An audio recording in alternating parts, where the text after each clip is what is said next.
Welcome to Buckeyes Tomorrow Morning for Friday, August 4th. I'm your host, Tom Orr. The Indiana game is in 29 days, 4 weeks and 1 day from today. The game against Michigan in 113 days. One of the best, definitely most unique Ohio State traditions coming up in just 2 days. And that is Ohio State Camp Check-In Day.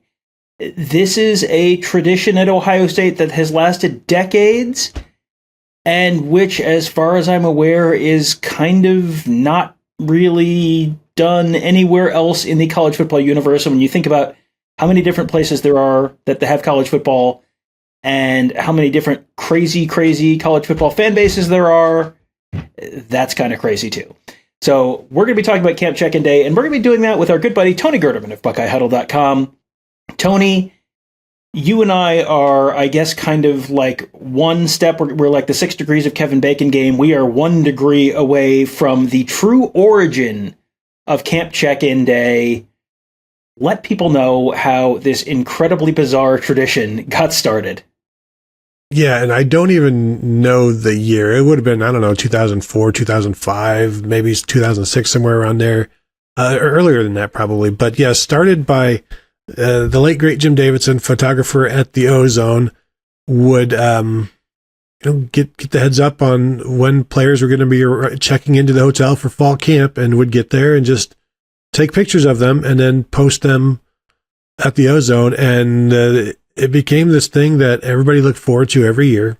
And it's just your first look at the players, the new players, the old players, and you go through this summer of nothing. Back then, basically nothing. And so then you finally get something, and it's just pictures of guys in shorts and flip-flops, and it's, this is tremendous. And back then it would also be, like Vernon Golston carrying in a bunch of honey buns, and Duron Carter carrying in a PlayStation 1 maybe back then, and a television. And you're like just seeing what are guys taking to camp with them. So that's when it started with Jim Davidson way back when. And because one outlet was doing it, then it became every outlet had to do it.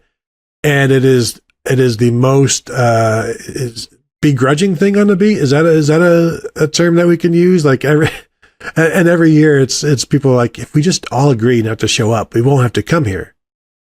But as I mentioned to somebody many years ago, I am there for the people. I am there for our readers and for subscribers. That is why I am there.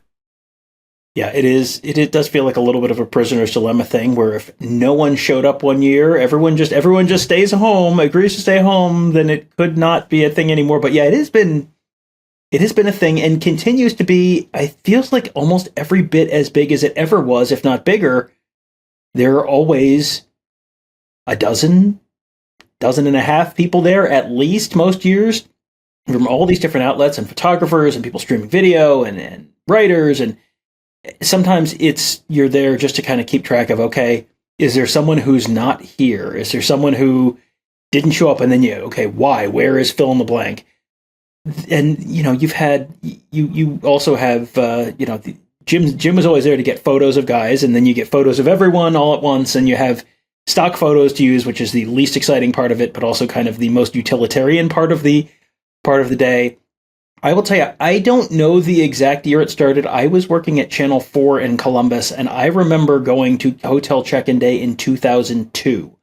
This is a story I know I've told on the podcast, probably in a previous season of this basic episode, but that was the year when you had Maurice Clarett had already enrolled in the spring, but you had that incredible freshman class, and it was Justin Zwick and Mike D'Andrea and Bobby Carpenter and AJ Hawk, and everyone was chasing Justin Zwick through the lobby. And I don't think we even got video of the other quarterback in the 2002 class, because we all were chasing Justin Zwick and a kid out of Cleveland, Glenville, Troy something or other.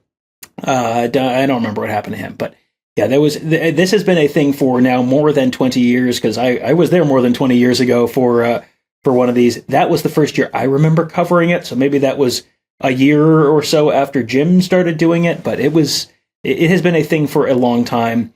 And, we mentioned you want to see guys who, make sure, okay, everyone's here. There was a year that we were there, and Tate Martell got there very, very late, and it was a big thing. Like, well, we haven't seen Tate Martell yet because you're just kind of mentally checking these guys off the list. It has turned into really a phenomenon, though, and I guess why do other than for the readers, for the viewers, for the listeners, why do we do it? And I recognize the answer could be I don't know. It is one of those things where if you like just drop an alien into your parking lot and they're like, well, why do you do it this way? And it's like, well, we've always done it this way. Have you ever thought about doing it this way? No, we've always just done it this way. Well, think about it. Just imagine in your mind doing it some other way. Like, oh, that sounds better.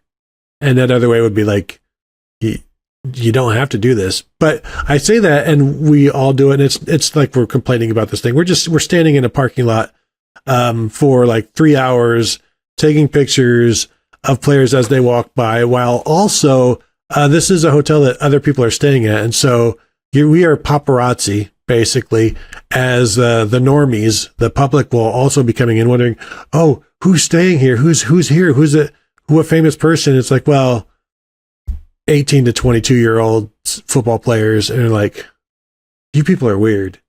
And, but again, we're not doing this for us. We're doing it for the other weirdos. But it is, you do feel a little uncomfortable at times, but also it is interesting to watch. The players will also definitely play into it. I mean, Liam McCullough for years would, the first year, the second year he had a photo of his check-in day on a t-shirt. And so then the next year he had a photo of the photo on the t-shirt, and it becomes this inception thing where for like four years or so, he had a photo of that check-in day, of the previous check-in day on a shirt. And then the year after that, or one of those same years, Johnny Dixon was wearing one of Liam McCullough's shirts. And so they have some fun with it. It's also interesting to watch the freshmen who have never dealt with this. They walk in and they're like, what have I gotten into? Like, what is this? What is this about? The freshmen are usually brought in on a bus as well. Like they'll be like, oh, here comes a bus full of freshmen, and they'll just, pile in and they'll nod and, whatever. And then, you had a guy like DeJuan Jones a couple years ago taking pictures as well. And there's always somebody that'll come out and take pictures.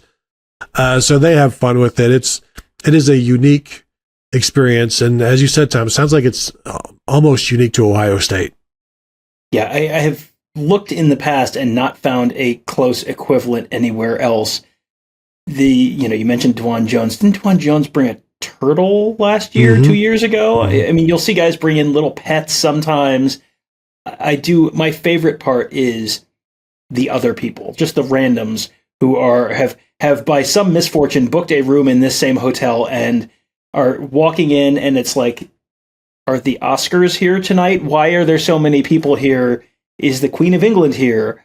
What is going on? And you try and explain it, and it's one of those things where they look at you and they're like, I understand all of these words individually, but together they don't make any sense. It's like the Yahoo Serious Film Festival from The Simpsons. Like, I know what all those words mean, but I still don't understand. Yeah, that's very much that phenomenon. I do get the sense, though, when you watch the freshmen come in, it's like they're a little bit in on the joke. There's a little difference between the people coming in and the freshmen coming in, because I'm sure the freshmen have been told, now listen, we're going to take the bus over to the hotel.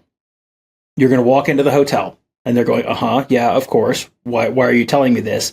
Like, well, also, there's going to be like 3 to 5 TV cameras and a bunch of still photographers and a bunch of reporters.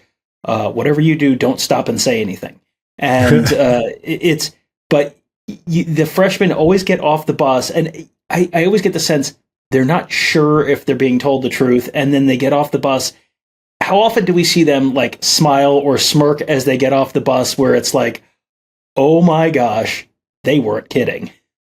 It is a brand new experience, and no matter how prepared you think you are, this is something like it's bizarre. I do like the going back and the history of the freshmen, just the photo experience. You go back to, I remember when Dane Sanzenbacher who did not look the part of a Big Ten football player, an Ohio State wide receiver. Like his freshman picture was just, I think, some random just the kid in flip flops, and there was just some panic. Like, how is this guy an Ohio State football Buckeye? And you see pretty quickly that he was a very, very good receiver. It's just interesting to watch the reactions from the people, but it's their first time seeing the freshman, and I think that is their first. It's your first idea of who the newest Buckeyes are, and it's the first time where the newest Buckeyes who weren't in for the spring, this is like their first experience of being Buckeyes off the field, a little, if you will. And yeah, you can prepare them, you can tell them what it's like, and then they get there and it's like, this is, they don't tell you about this in recruiting, but also I will say, being on campus at Ohio State for their Summerfest in the Shoe, it's kind of like when we would wait outside on Friday Night Lights. You're still waiting for recruits. So once you get to this level, you've kind of experienced something like it. But it's still, if you break it down, you're like, I'm checking into a hotel. Why are you here? And every once in a while, I will be walking into a hotel somewhere and think about how weird it would be to have a bunch of cameras standing there outside the hotel, and me not having no idea what's going on, or knowing they're there to take pictures of me walking in and carrying my suitcase. And again, it's more information. It doesn't really answer the question, but it's more information. So, well, if you want to experience all of the magic of Camp Check-In Day for yourself, it is coming up on Monday afternoon/evening. We will have coverage at BuckeyeHuddle.com and at YouTube.com/BuckeyeHuddle. Kevin and Tony and I will be out there bringing you all of the fun, all of the whatever it is, all of the magic of Camp Check-In Day. That's the just the start of what should be a really, really exciting and fun month at BuckeyeHuddle.com as we count down the start of the season. That is coming up into, as again, 29 days at Indiana. Lots of camp drama between now and then. Who's going to be on the offensive line? Who's going to be the starting quarterback? A couple potential commitments coming up this week and later this month. Lots of news coming this month. Lots of reasons to become a member of BuckeyeHuddle.com. Get access to our fantastic team of insiders covering the team, covering recruiting, covering camp check-ins, covering X's and O's, making you a smarter football fan. You can find it all at BuckeyeHuddle.com and at YouTube.com/BuckeyeHuddle. That will do it for today. Thank you guys all for joining us. Have a great day. We'll talk to you on Monday.